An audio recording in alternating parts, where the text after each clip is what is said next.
let's just unpack. You know, the Ndabas is a lot. There's a lot going on, in fact.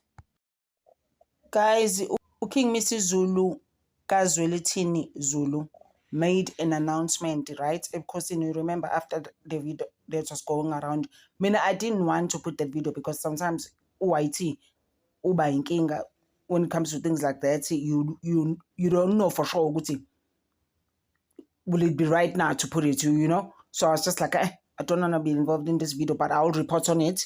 And what happened when they had a problem with the sister, and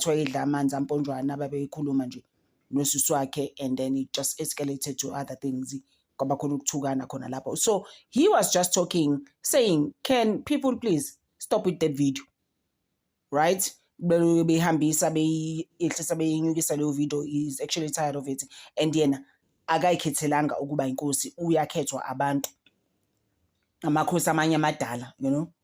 So it's not his doing, akayiceleli ukuthi abe inkosi, and akazenzelanga ngokuthanda kwakhe ucela abantu bahlongana naleyo video, uyayicelela nje.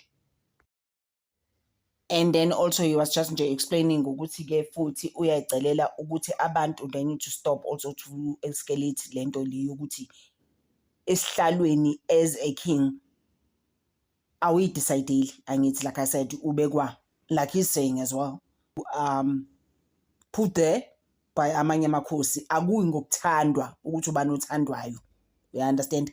Yeah, akuyi ngokuthandwa kwakhe basically, and it's not about love.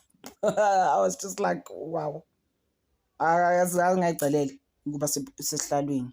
And I think basically it's more like umuntu ozobekwa esihlalweni uyazalwa and uyakhethwa amakhosi ngoba they see fit, not because fanele khethwa abantu abathandwa by certain people, you understand? Mese kuzoba noMamkhize, and he had a huge party with a car on the side. Asazi noma uzithengeleke yini leyo moto, but guys, lalela, you know what I like about her? Akapheli mandla. She's like, I've been a business mogul. I've had the money. I've lost some. I'm not backing down. Ngiyabuyela futhi. I like that about her. I'm just like, oh, party ngaka. I saw that party. It was crazy. I was just like, umgroove ongaka. Ugroove, usisters what dancer on his 49th birthday. Yeah, it was 49. I enjoy sisters. No lie. Amunqampu nako kuJulius uyamaziki, he doesn't sugarcoat anything. Uyibeka into nje njalo ngembaba. He was like, listen here, we are coming for uthisha. Cabanga uprincipal, guys, waseBakeview isikole lesi saseMatatele lesi sikacwecwe, uthi uyaza for uprincipal. He means it, you know, right? Ukuthi akadlali. He means it is like coming no omotoso wathi loyo. So sibona kahle thina ngasazi kahle. He spoke really well, guys. What Julius, listen here, if we cannot protect our children, we have no future vele, because angithi yona leni ithatha ingane niyahlukumeza ingane manje. What future are you looking at then if nihlukumeza ingane? Wathi lo principal uhandlishwe ngenye indlela, why is he handled differently? Yena into zakhe zenziwe ngenye indlela, as it is now into yakhe yakhumbula ukuthi seyamanga manje, basically usenzo mcuno actually lied to us, because ama results lo amuntu okaza wakaphumi awekho actually. Where are they? Uyayibona leyo nto leyo, the lies, guys. It's not right. Ingane ino 7 years, guys, ihlukumezeke ngalo hlobo. We just want justice for Romntana uCwecwe.